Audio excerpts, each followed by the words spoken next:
Hello everyone, welcome to Nikita Soni classes and welcome to the sociology session. आज के session के अंदर हम बात करेंगे आपके एचपीटीजीटी आर्ट्स के लिए सोशियोलॉजी के फिर से most expected questions with the concepts, right. तो मुझे जो है वो मैसेज आया था कि हिंदी इंग्लिश दोनों में करवा दीजिए, सो आई एम ट्राइंग कि मैं आपको हिंदी में भी यहाँ पर क्वेश्चन जो है वो अवेलेबल कर दूँ। अगर आप लोगों ने चैनल को सब्सक्राइब नहीं किया है तो चैनल को सब्सक्राइब कर दीजिएगा, सेशन को लाइक जरूर कर दीजिएगा और कमेंट करके जरूर बताइएगा कि कौन सा टॉपिक ऐसा है जो आपको सोशियोलॉजी के अंदर लगता है कि बहुत ही ज्यादा मुश्किल है, राइट। इसके बाद आपकी जो आर्ट्स है उसके टेस्ट सीरीज जो है वो भी आपकी हमारे पास अवेलेबल है। आप चाहे तो टेस्ट सीरीज भी चेक कर सकते हैं, उसका लिंक जो है वो हम डिस्क्रिप्शन बॉक्स के अंदर डेफिनेटली आपको लगा देंगे। अगर फिर भी आपको वो चीज़ें नहीं अवेलेबल होती है तो फिर आप स्क्रीन आपके जो डिस्क्रिप्शन बॉक्स है उसके अंदर नंबर दिया गया है, उस पर कॉल करके भी आप अपनी क्वेरी जो है वो पूछ सकते हैं। जितने भी लोग टीजीटी आर्ट्स के लिए तैयारी कर रहे हैं, सोशियोलॉजी एक ऐसा एस्पेक्ट है जो कि सबके लिए नया है। पहले ये बहुत ही कम आता था, इस बार सिलेबस जो है वो ज़्यादा वास्ट दे दिया गया है। पहले स्टार्टिंग में जब सिलेबस आया तो सबको लगा कि हो सकता है कि ऐसे सिलेबस ज़्यादा दे दिया, जैसे पहले भी इन्होंने पीजीटी में ऐसे ही किया था, सिलेबस ज़्यादा दे दिया था और क्वेश्चन उसमें से नहीं पूछते हैं। लेकिन हाल ही में अभी टीजीटी मेडिकल का जो पेपर हुआ है उसके अंदर आपने देखा होगा नॉर्मलाइजेशन के चलते इन्होंने हर एक शिफ्ट के अंदर आपके क्वेश्चन पेपर को बढ़ा चढ़ा कर दिया है। किसी में कोई पार्ट इंपॉर्टेंट था, किसी में कोई पार्ट ज्यादा एनहांस था, किसी में कोई सिलेबस का पार्ट एनहांस था। आर्ट्स में बहुत ज्यादा चांसेस है कि हो सकता है किसी एक शिफ्ट में पूरी की पूरी सोशियोलॉजी आ जाए, किसी में इकोनॉमी आ सकती है, किसी के अंदर ज्योग्राफी आ सकती है, तो उस चीज के लिए भी आपको प्रिपेयर रहना है। अब आपके पास टाइम बहुत ज्यादा नहीं है, आपके पास भी टाइम कम है, लेकिन फिर भी आपके पास इतना टाइम है कि आप सोशियोलॉजी को जो है वो आराम से आसानी से कर सकते हैं। सोशियोलॉजी में सबसे इंपॉर्टेंट चीज जो करने वाली होती है वो होते हैं इसके कॉन्सेप्ट्स, क्योंकि एक बार आपका सामाजिक शास्त्र के अंदर एक बार आपका अगर कॉन्सेप्ट लग गया तो फिर वो लग गया। अब जैसे इसमें कुछ चीजें ऐसी होती है, आपको सामाजिक जो है दायरे पढ़ने हैं, समाज में क्या क्या चीजें चलती है वो पढ़नी है।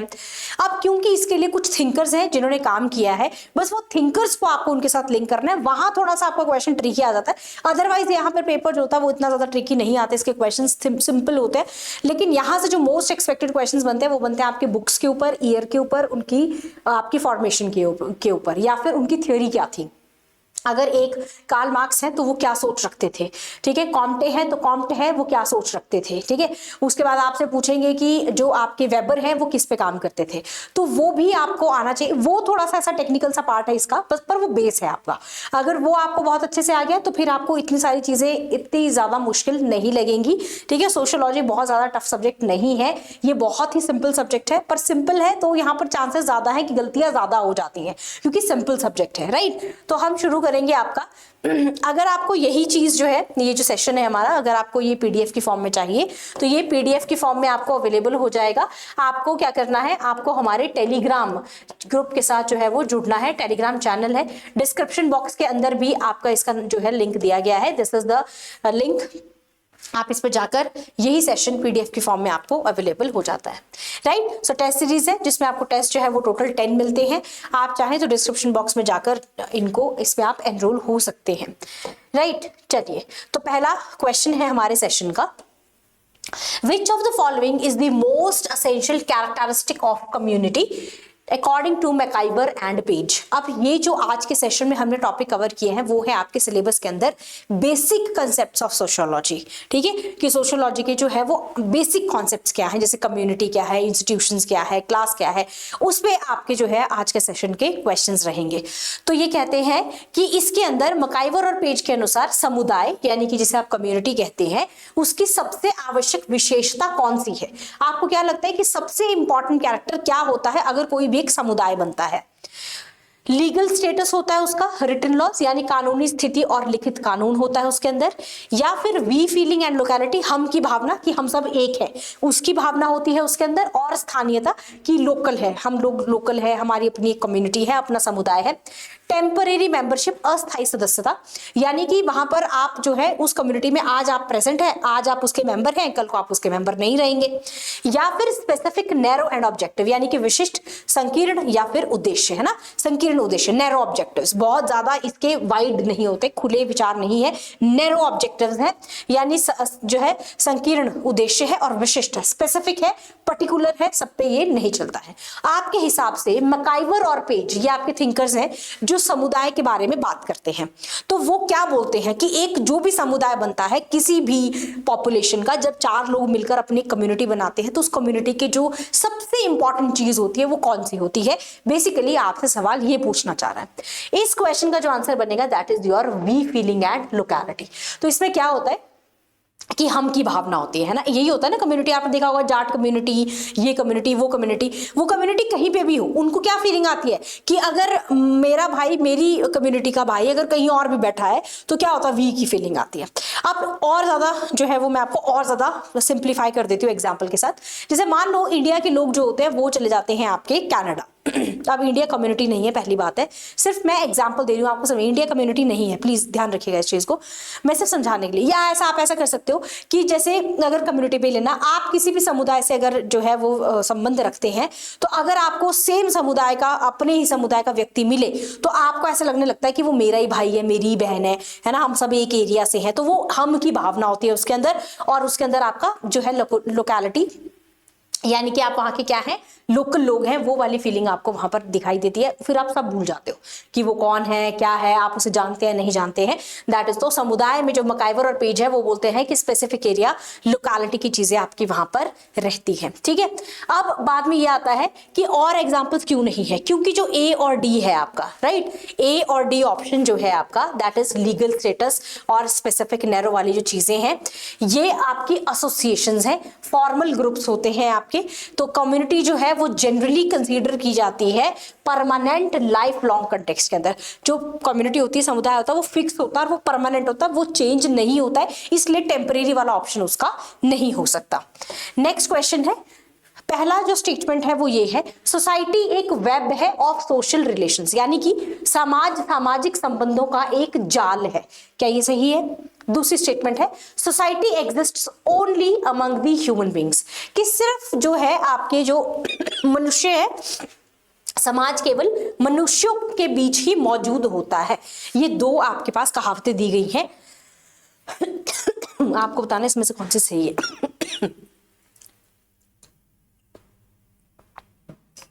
आपको बताना है इसमें से कौन सी स्टेटमेंट सही है। Statement 1 is true, statement 2 is false. पहली सही है, दूसरी गलत है, पहली गलत है, दूसरी सही है, दोनों सही है, या फिर दोनों में से कोई भी सही नहीं है। आप चाहे तो आप वीडियो को पॉज कर सकते हैं, अगर आपने कहीं से पढ़ा है, नहीं पढ़ा है तो आप आगे चल के इसका जवाब जो है वो देख सकते हैं। इसका जो आंसर है that is a, statement A is true but statement second जो है फॉल्स है। रीजन क्या है, देखिए, जो समाज होता है वो सिर्फ हमारे मनुष्य का नहीं होता है, समाज तो किसी का भी, जानवरों का भी समाज होता है, ऐसा तो नहीं है समाज नहीं होता। मधुमक्खी का भी एक अपना ही समाज है, अपने तरीके से वो काम कर रही है। तो समाज तो ऐसा तो नहीं है कि सिर्फ मनुष्य तक रखा गया है, लेकिन ये जरूर है कि जो आपका ये सोसाइटी है वो जाल है, किसका, समाज जो है वो सामाजिक संबंधों का जाल है ना, ये तो बात सही है। तो ये बात भी कौन कहता है आपको, मकाइवर जो है वो फेमसली डिसाइड करते हैं और डिफाइन करते हैं समाज को as a web of relationship, के संबंधों का जाल है मैकाइवर के हिसाब से। सोशियोलॉजी भी आपका एनिमल सोसाइटी, यानी कि आपकी इसी चीजों को पढ़ते हैं, लाइक आंट्स है ना, आपके प्राइमेट्स है, तो कहते हैं कि जरूरी नहीं कि इसका, कीड़ियों मकोड़ियों का भी जो कीड़ियां हैं चलती हैं वो भी एक अपना समाज लेकर चलती हैं। तो आप ये नहीं कह सकते कि समाज सिर्फ मनुष्य का होता है, समाज किसी भी रूप में, किसी भी तरह से, किसी भी प्राणी का हो सकता है, उसमें प्राण हो, राइट। तो अदर ऑप्शंस जो है वो रॉन्ग है, क्योंकि स्टेटमेंट 2 हमने बोल दिया कि बायोलॉजिकल है, not exclusively to the humans. Next question है, अब ये अभिकथन है, क्या है, an association is formed for a specific purpose. अगर हम किसी भी समिति, एसोसिएशन का मतलब होता है किसी भी समिति का बनना, एक समिति का गठन विशिष्ट उद्देश्यों के लिए किया जाता है, कि एक पर्पस होता है, एक उद्देश्य होता है, उसके लिए ही एक समिति को बनाया जाता है। और इसका कारण क्या देते हैं, वो कारण ये देते हैं, one can be a member of an association but not of an institution, कि कोई भी व्यक्ति किसी भी समिति का सदस्य तो हो सकता है लेकिन वो किसी संस्था का नहीं हो सकता। ये इसका कारण देखो, असर्शन रीजन, अगर आपको क्वेश्चन फाइंड आउट करना हो, आपको उसका आंसर निकालना, आपने सिंपल सी चीज क्या करनी है, पेपर में अगर आपको असर्शन रीजन आता है, आपने क्या करना है, आपने पहले असर्शन को मानना है कि मैंने आपसे कोई बात कही या किसी ने आपसे कोई बात कही, आपको बात कही, और बात कहने के बाद उसने जो लॉजिक दिया उस बात को प्रूव करने का, उसे रीजन कहा जाता है। तो अभिकथन का एक कारण होता है, मैंने कोई भी चीज कही तो उसका क्या कारण रहा है ना, तो उसका क्या कारण है, किस कारण से मैंने ऐसे कहा, तो अगर आपको लगता है कि वो कारण और अभिकथन आपस में जुड़ते हैं तो वो सही है, नहीं तो वो आंसर सही नहीं है। बहुत आसान हो जाता है अगर आप इस क्वेश्चन को आंसर करना चाहते हैं, बहुत आसानी से आप इसे आंसर कर सकते हैं। तो यहां पर ये कहता है कि एक समिति का गठन विशिष्ट उद्देश्य के लिए किया जाता है। अगर कोई भी समिति बनती है तो उसका एक उद्देश्य होता है, तभी वो बनती है। और अगर कोई भी व्यक्ति एक समिति का सदस्य है तो उसका मतलब ये नहीं है कि वो किसी संस्था का भी सदस्य हो या वो संस्था का, लेकिन संस्था का सदस्य नहीं होता है। तो इसमें से कौन सी स्टेटमेंट जो है वो आपके हिसाब से करेक्ट है? इसका जो करेक्ट आंसर है that is option number B. दोनों की दोनों सही है लेकिन आर करेक्ट एक्सप्लेनेशन नहीं है। चीजें दोनों सही है। देखो ये कुछ और कह रहा है कि एक समिति जो होती है वो स्पेसिफिक कारण के लिए बनती है। ठीक है, समझ आ रहा है कि मान लो कोई चीज करनी थी, हमने एक समिति बनाई और समिति के थ्रू हमने वो काम कर दिया। अब दूसरी स्टेटमेंट कहती है कि अगर एक व्यक्ति समिति का सदस्य है तो वो संस्था का नहीं हो सकता। ये भी सही है। जरूरी थोड़ी है कि अगर आप किसी समिति के सदस्य तो आप किसी संस्था के भी सदस्य होंगे, लेकिन इसका कारण तो नहीं बन रहा ना। ये तो दो अलग बातें हैं। इन दो बातों का आपस में कोई भी संबंध नहीं है, तो इसलिए ये अभिकथन इसका कारण ये नहीं है। दोनों स्टेटमेंट अपनी अपनी जगह पर सही है, लेकिन जो बी ऑप्शन है, बी स्टेटमेंट है, वो पहले वाले का कारण नहीं है। राइट? तो दोनों स्टेटमेंट सोशियोलॉजिकली एक्यूरेट है, लेकिन रीजन जो है वो आप ये नहीं बता सकते कि वो उससे है या नहीं है। राइट? तो इसका आंसर जो है वो ए बनेगा। Which of the following is an example of ascribed status? है ना, ascribed का स्टेटस का एग्जाम्पल नहीं है। निम्नलिखित में से कौन प्रदत्त परिस्थिति एस्क्राइब्ड स्टेटस का उदाहरण नहीं है?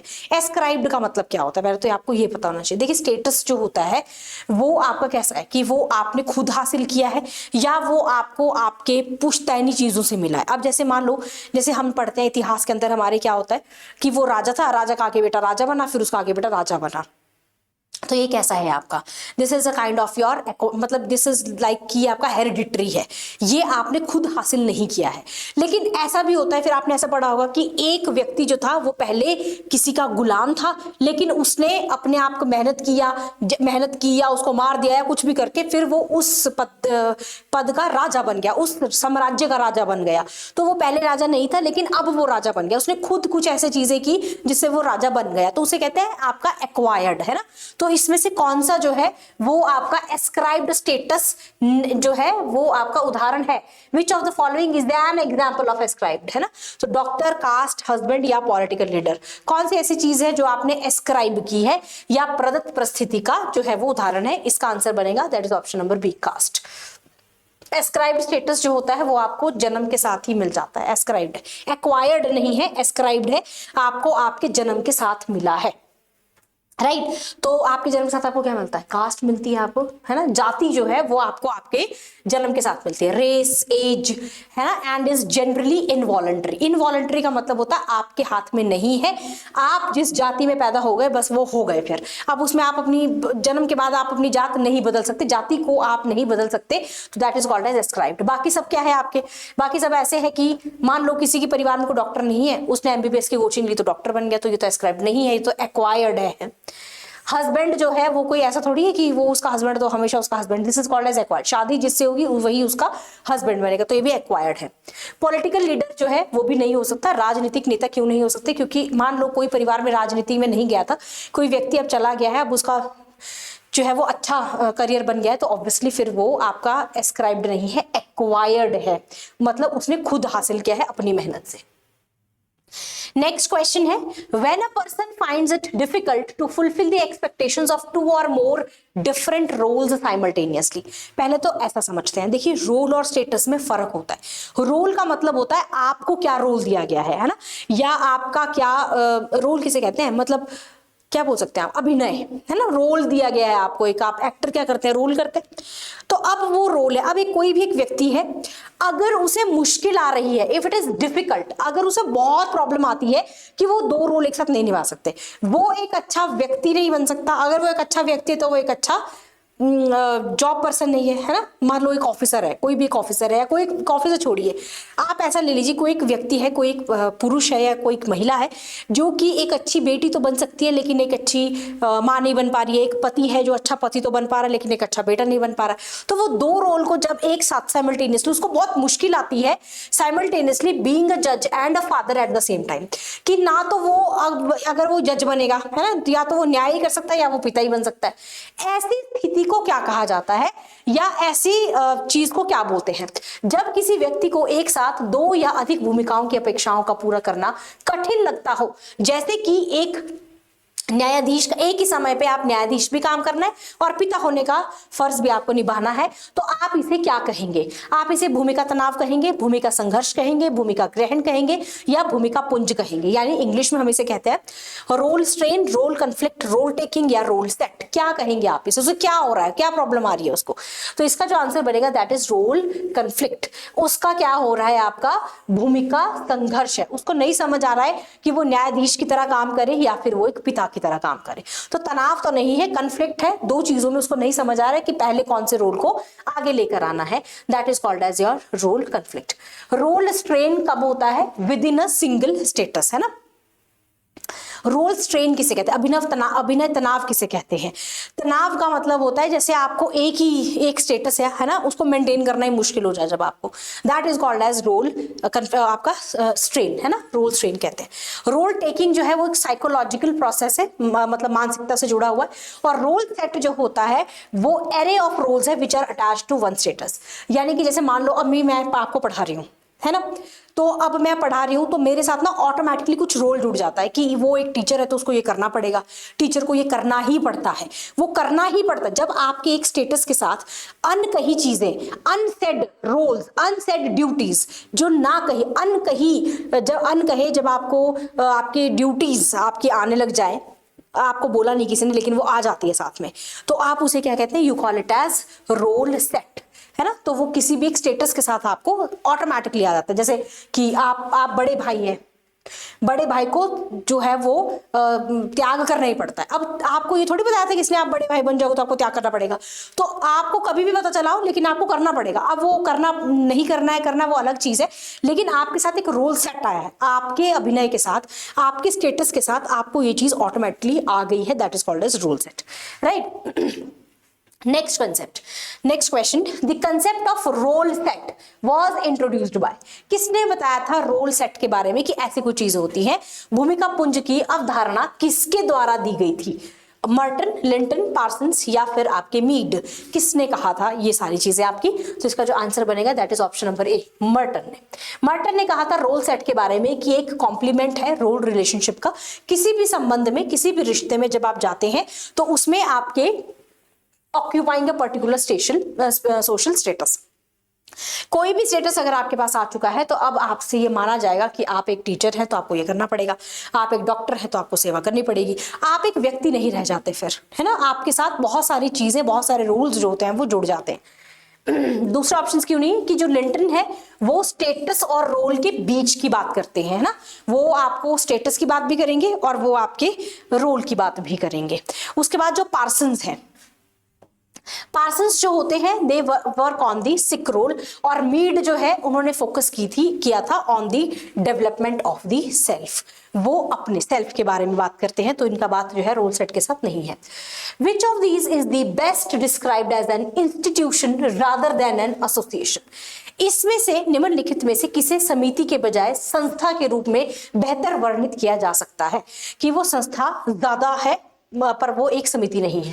Trade union, marriage, cricket club या फिर रेड क्रॉस? क्या है वो? मतलब एक सिर्फ समिति नहीं है, वो एक संस्था में ज्यादा अच्छे से बेहतर रूप से वर्णित किया जा सकता है। इसका जो करेक्ट आंसर है that is option number B, the marriage system. तो वो क्या है? एक संस्था नहीं, वो एक कोई समिति नहीं है, वो एक प्रॉपर आपका क्या है? इंस्टीट्यूशन है। वो आपका abstract ways of doing things, है ना, चीजों को करने के तरीके को आप जो है वो संस्था कह रहे हैं, और सेट ऑफ नॉर्म्स, इसके साथ ही आपकी सारी की सारी चीजें जो वो आ जाती है।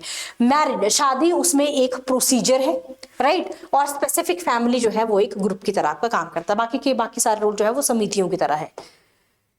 फिर से असर्शन रीजन करने की कोशिश करते हैं। Status and role are two sides of the same coin.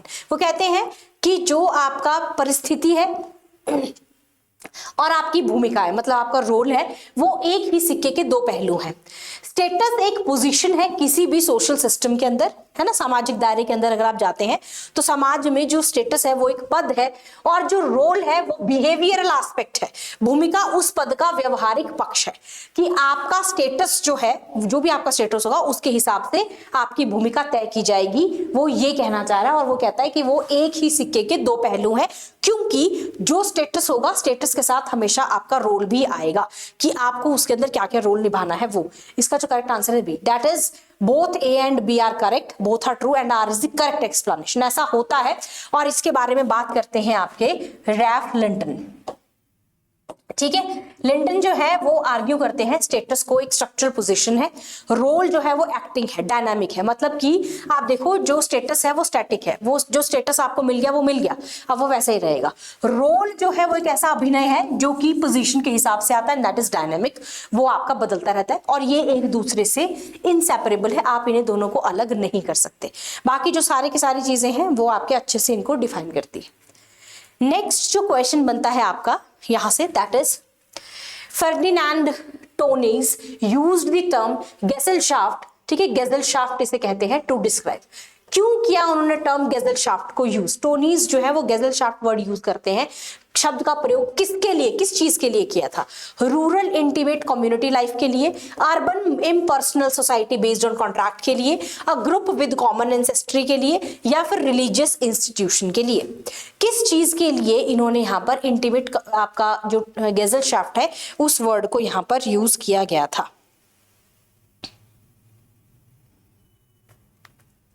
A, B, C या फिर डी? इसका जो करेक्ट आंसर है that is option number B, urban impersonal society based on the contract. तो उन्होंने इस जो वर्ड को जो यूज किया है वो किस चीज के लिए किया है? शहरी अनुबंध पर आधारित औपचारिक समाज के लिए उन्होंने यहाँ पर गेसेलशाफ्ट टर्म को यूज किया है, राइट?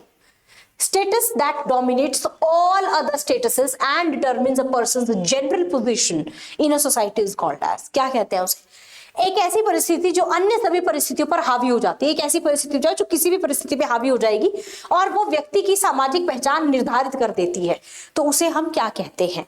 उसे हम कहते हैं peripheral status, master status, status sequence या फिर स्टेटस सेट। ए, बी, सी या फिर डी? सोचिए और इसका जवाब देखिए। यहां से आपको बड़ी सारी चीजें जो है वो ऑटोमेटिकली क्लियर हो जाएगी। Answer is B, that is master status. ठीक है, मास्टर स्टेटस एक आइडेंटिफायर है, जैसे कि डॉक्टर हो गया या कन्विक्ट हो गया, तो ये क्या करते हैं? ये पर्सन की आइडेंटिटी को बताते हैं सोशल। अब आप बोलोगे वो एक डॉक्टर है, अब उसका क्या नाम है, क्या लेना देना, कुछ नहीं, डॉक्टर उसके साथ उसका रोल आ जाएगा। अदर ऑप्शंस, ए जो है वो एक माइनर स्टेटस है, सी जो है वो टाइमिंग ऑफ द स्टेटस है और डी जो है वो collection of all the status है। इसलिए सबके सब नहीं हो सकते, उस रोल के साथ ही उसका जो व्यवहार है वो निर्धारित हो जाता है। Which of the following is not a necessary element of a community? किसी भी समुदाय के लिए इसमें से कौन सा आवश्यक तत्व नहीं है? लोकैलिटी, स्थानीयता, कम्युनिटी, सामुदायिक भावना, या फिर a common set of interest, सामान्य हितों का समूह, या फिर फॉर्मल रिटन मेंबरशिप, औपचारिक लिखित सदस्यता? इसमें से कौन सा जो है वो नेसेसरी एलिमेंट नहीं है किसी भी समुदाय का? तो इसका जो आंसर बनेगा that is D, formal written membership. ऐसा तो नहीं है कि रिटन फॉर्म में आपको कहीं दिखा होगा कि अगर आपको इसका मेंबर बनना, तो जरूरी नहीं है हर जगह आपको रिटन फॉर्म में जो है वो चीजें दिखाई दे, यानी औपचारिक लिखित सदस्यता, ये जरूरी नहीं है किसी भी समुदाय। अब जैसे मान लो कोई लोग जाट कम्युनिटी में होते हैं या किसी भी कम्युनिटी में है, तो उनका कोई पेज थोड़ी है ऐसे कि जाट में आने के लिए लिखित कोई ऐसी चीजें हैं, ऐसा कुछ नहीं है, right?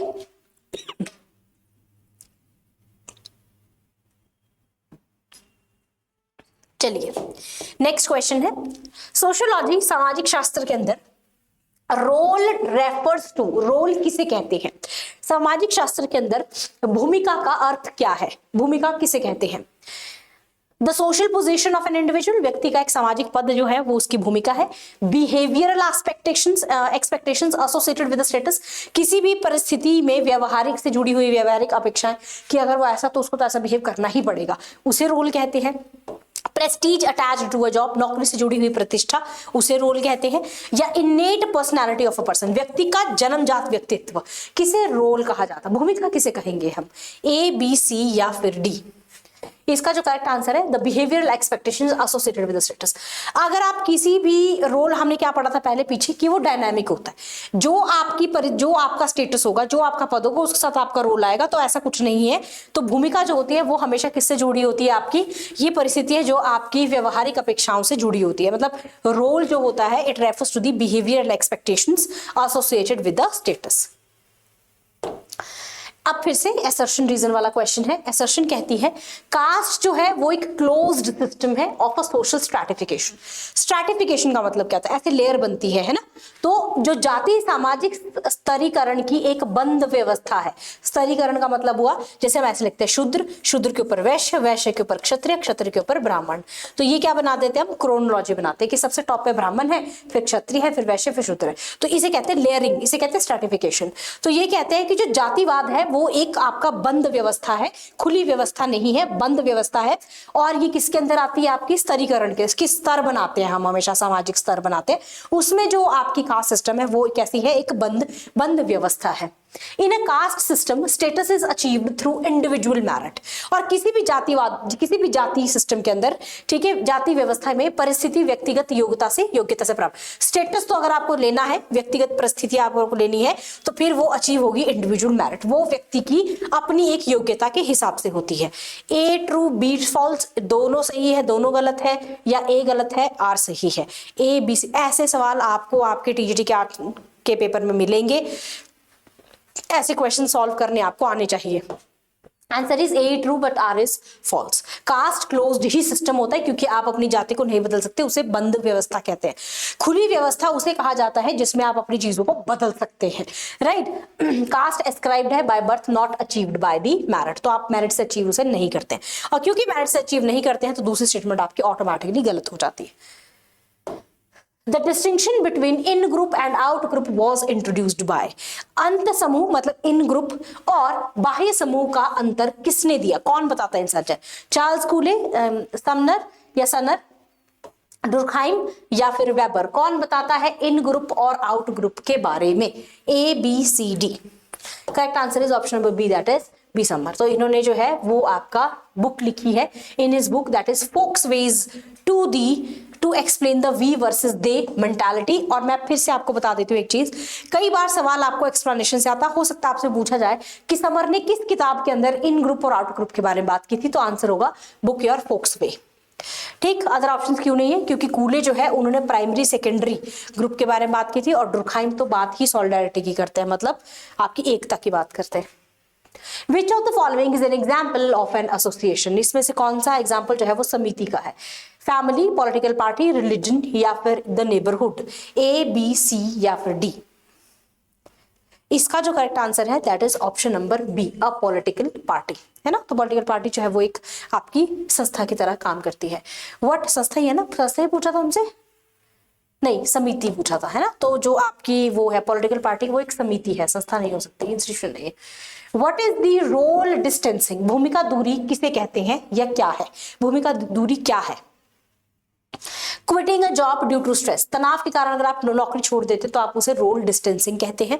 Performing a role without emotional commitment to show one is above, ठीक है, अबव इट, किसी भूमिका को बिना किसी भावनात्मक लगाव से निभाना ताकि यह दिखाया जा सके कि उस व्यक्ति की भूमिका से, कि वो व्यक्ति की भूमिका से भी ऊपर चीज है, उसे रोल डिस्टेंसिंग कहते हैं।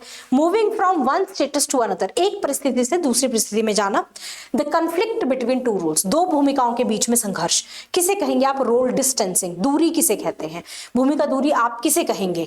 कि मान लो मेरे को अब मेरा गला खराब है, ठीक है, फिर भी मैंने कोशिश की, अब एक दिन का तो चलो मैंने रेस्ट ले लिया, फिर भी मैंने कोशिश की कि मैं आज आपकी क्लास ले लूं, क्योंकि मुझे ऐसा लगता है कि आप लोगों का जो एग्जाम है वो ज़्यादा इंपॉर्टेंट है, ठीक है। मेरी हेल्थ तो चलो चलती रहेगी, धीरे धीरे रिकवर हो रही है ना, सबकी ब्लेसिंग्स है मेरे साथ, सब मुझे ब्लेस करते हैं कि ठीक हो जाए, ठीक हो जाए, ठीक हो जाए, ताकि हम सेशन जो है वो रोज़ ले सके। तो ये किस तरीके का क्या है ये? इसे हम कहते हैं that is your B, role distancing. तो हम क्या करते हैं किसी भूमिका को बिना किसी भावनात्मक लगाव से निभाते हैं ताकि यह दिखाया जा सके कि व्यक्ति उस भूमिका से ऊपर है ना। तो performing a role without emotional commitment to show one is above.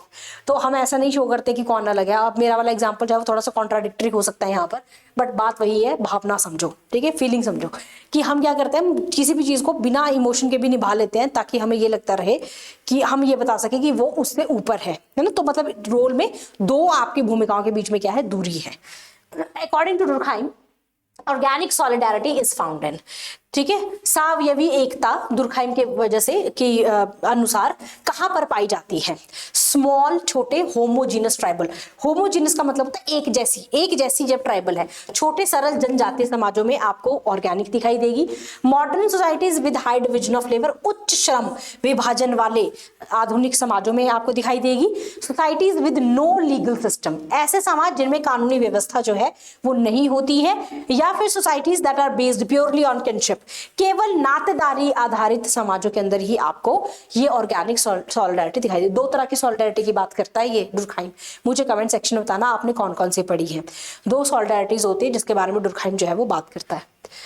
Modern societies with high division of the labour, तो वो ऑर्गेनिक सॉलिडारिटी जो होती है वो इंटरडिपेंडेंस की वजह से होती है, ठीक है, कि दो अंग जो है वो जैसे अंगों के बीच बताना चाहिए, जैसे अब जिगर है, हार्ट है, हार्ट और किडनी में फर्क है, लेकिन हार्ट और किडनी एक दूसरे पर निर्भर करते हैं, उसे आप कह देते हैं यहाँ पर ऑर्गेनिक सॉलिडारिटी, ठीक है। दूसरी बाकी जितनी भी है वो मैकेनिकल सॉलिडारिटी यानी लाइकनेस पे डिपेंड करते हैं।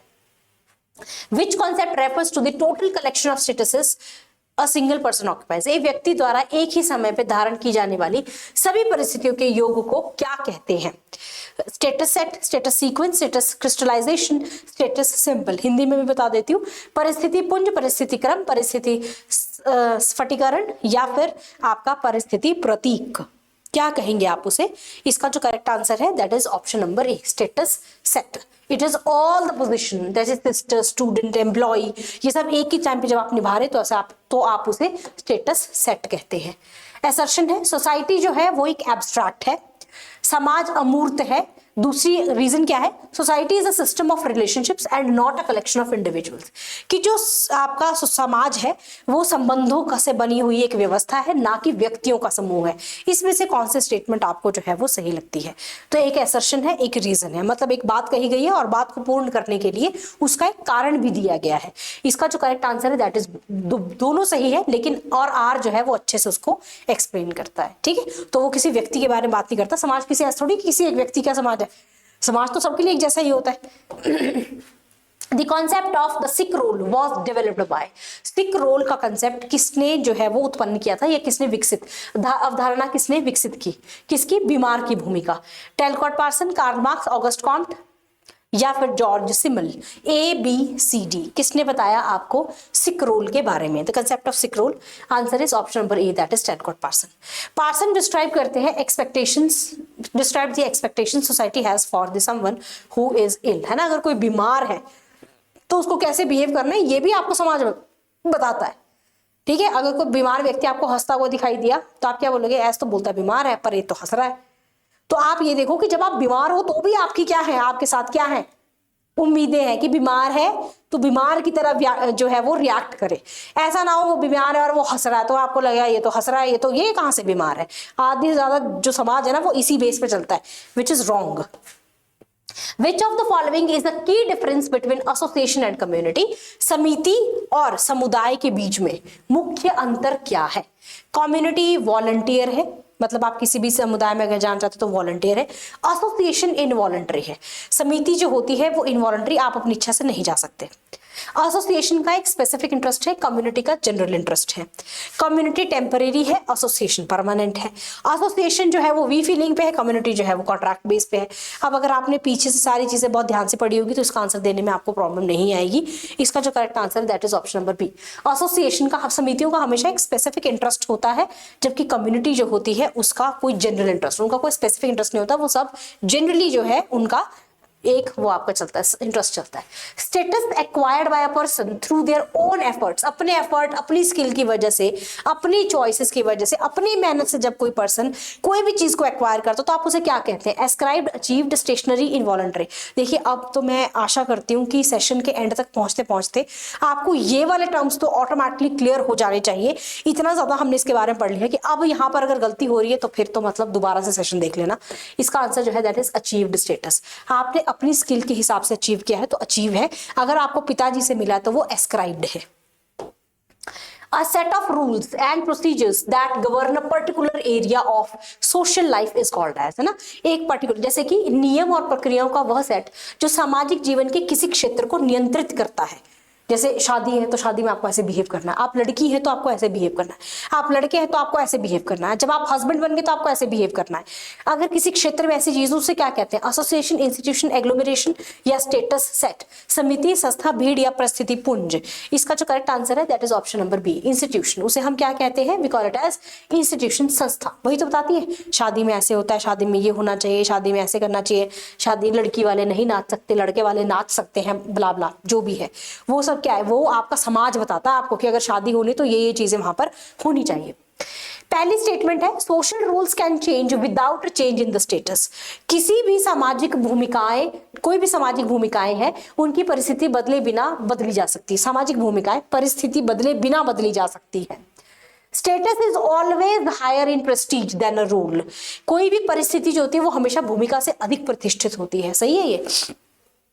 1 2 3 4 ABCD कौन सा स्टेटमेंट जो है वो सही है? अब तो आप अपनी समझ लगाकर भी इस चीज को जो है वो आराम से सॉल्व कर सकते हैं। इसका जो correct answer that is a, only one statement is true. तो अब जैसे माँ का पद वही रहता है लेकिन समय के साथ उसकी भूमिका, काम करने का तरीका बदल जाता है, तो ऐसा हो सकता है कि आप उसको कर सकते हैं, लेकिन प्रेस्टीज जो होती है वो कभी भी आपके रूल्स के साथ नहीं जाती है। The concept of generalized other in the context of role taking was proposed by, भूमिका ग्रहण के संदर्भ में सामान्यकृत अन्य यानी जनरलाइज्ड अदर का विचार किसने दिया? जॉर्ज हर्बर्ट मीड ने, कूले ने, फ्रीउड ने या फिर स्पेंसर ने? ABCD किसने दिया था ये concept of generalised other? Option is Mead ने। ठीक है, मीड ने समझाया कि कैसे हम समाज की नजर में खुद को देखना सीखते हैं। समाज ही नहीं बताता है आपको कि आप लड़की हैं तो आपको ऐसे करना है, आप ऐसे हैं तो आपको ऐसे करना है, आप फलाने हो तो आपको ऐसे करना है। तो आपको मीड ने बताया कि कैसे समाज आपको बताता है कि आपको कैसे रहना है, और फिर हम उसी में सारी जिंदगी निकाल देते हैं। Assertion, we belong to associations not to the institute. ये जो हम की भावनाएं हैं समितियों के सदस्य होते हैं, संस्थाओं में नहीं होता। Institutions are organised forms of procedures. संस्थाएं कार्य प्रणालियों के स्थापित रूप हैं। कौन सी सही है इसके अंदर? मतलब एसर्शन, रीजन दोनों सही है या दोनों गलत है? एक सही है दूसरा गलत है। Answer is option number B, दोनों सही है और आर जो है वो एक्सप्लेन। क्योंकि जो संस्थाएं होती हैं वो सिर्फ नियम है, आप किसी नियम के सदस्य नहीं हो सकते, लेकिन उस समूह के सदस्य होते हैं जो उन नियमों को चलाता है या जो उन नियमों पर चलता है। Which of the following is not a primary social institutions? इसमें से कौन सा जो है वो प्राथमिक सामाजिक संस्था नहीं है? प्राथमिक मतलब primary, major, important, family, religion, education या सिनेमा हॉल। प्राइमरी का मतलब होता है अगर वो नहीं होगा तो सेकेंडरी नहीं बन पाएंगे। तो प्राथमिक संस्थाएं जो होती है वो जरूरी होती है किसी भी सामाजिकरण के लिए। इसका जो करेक्ट आंसर है that is D, cinema hall. तो अगर सिनेमा नहीं भी होगा तो एक तो मनोरंजन की स्थिति है, नहीं भी होगा तो क्या होगा, बाकी सब तो जरूरी है। When a person moves from being a student to an intern and then a doctor, एक व्यक्ति है जो एक स्टूडेंट है, अब जैसे आप हो, आप स्टूडेंट हो, आप पढ़ेंगे, आपने पेपर निकाल दिया, पेपर निकालने के बाद आप टीचर बन जाएंगे, राइट? पहले आप जॉब ट्रेनी रहेंगे, जॉब ट्रेनी के बाद आप टीचर बन जाएंगे। तो ऐसे प्रोसेस को आप क्या कहते हैं? जब कोई व्यक्ति छात्र से इंटर्न और फिर डॉक्टर बनता है तो वो कौन सी किस प्रक्रिया से गुजर रहा है? स्टेटस सेट से, स्टेटस सीक्वेंस से, स्टेटस इनकंसिस्टेंसी से या फिर स्टेटस कॉन्फ्लिक्ट से? ABC या फिर D? इसका जो करेक्ट आंसर है that is option number B, status sequence. तो समय के साथ एक के बाद एक पदों को प्राप्त करना परिस्थिति क्रम कहा जाता है। क्रम ही नहीं है, एक के बाद एक तो सीक्वेंस में वो सारी चीजें कर रहा है। Who defined society as likeness और कॉन्शियसनेस ऑफ अ काइंड? समाज को समानता या चेतना की समानता यानी कॉन्शियसनेस ऑफ द काइंड के रूप में परिभाषित किया। किसने किया? गिडन्स ने, मार्क्स ने, वेबर ने या फिर ऑगस्ट कॉम्ट ने? ABC या फिर D? इसका जो करेक्ट आंसर है that is option number A, Giddens. Giddens ने कहा कि समाज जो होता है वो तभी एग्जिस्ट करता है जब people recognise they are like each other, जब उनको लगता है कि हम सब एक जैसे हैं, तभी आपका समाज जो है वो बनता है। लास्ट क्वेश्चन है आपका, स्टेटमेंट कहता है role is the static aspect of status. कोई भी अगर आपकी भूमिका है वो परिस्थिति का स्थिर पक्ष है। दूसरी स्टेटमेंट कहती है status is the structural aspect of role. परिस्थिति भूमिका का संरचनात्मक पक्ष है। स्टेटमेंट एक सही है, दो सही है, दोनों गलत है, दोनों सही है। ए, बी, सी या फिर डी, इसमें से कौन से स्टेटमेंट जो है वो आपकी करेक्ट है?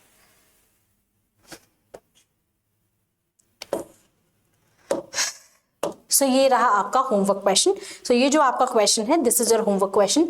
आपको कमेंट करके बताना है नीचे कि आपके हिसाब से इस क्वेश्चन का आंसर क्या है। होमवर्क क्वेश्चन है, कमेंट करके जरूर बताइएगा कि आपको इसमें से कौन सा आंसर जो है वो सही लगता है। ठीक है, अगर ये आपको पीडीएफ की फॉर्म में चाहिए तो टेलीग्राम चैनल को जो है वो डेफिनेटली आप ज्वाइन कर लीजिएगा।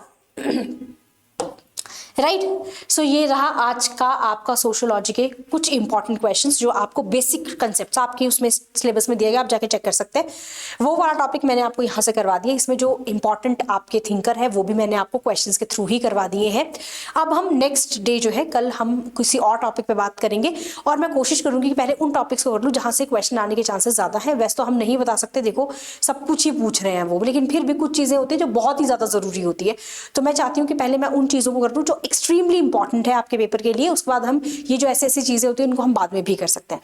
आपको सेशन कैसा लगा है कमेंट करके जरूर बताइएगा। अगर कोई भी इशू है, कोई भी चीज समझ नहीं आती तो आप कमेंट सेक्शन में डेफिनेटली अपनी क्वेरी जो है वो डाल सकते हैं। राइट, और सेशन को लाइक जरूर कर दीजिएगा। आपका एक लाइक मुझे मोटिवेट करता है कि मैं आप लोगों के लिए और ज्यादा वीडियोस लेकर आऊं। और अगर आपने चैनल को सब्सक्राइब नहीं किया है तो आप चैनल को सब्सक्राइब कर दीजिएगा।